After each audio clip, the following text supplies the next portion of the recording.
ومن يعمل من الصالحات وهو مؤمن فلا يخاف ظلما ولا هضما. وكذلك أنزلناه قرآنا عربيا وصرفنا فيه من الوعيد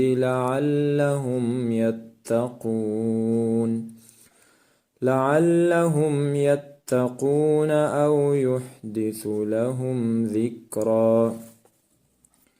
فتعالى الله الملك الحق. ولا تعجل بالقرآن من قبل أن يقضى إليك وحيه وقل رب زدني علما. ولقد عهدنا إلى آدم من قبل فنسي ولم نجد له عزما.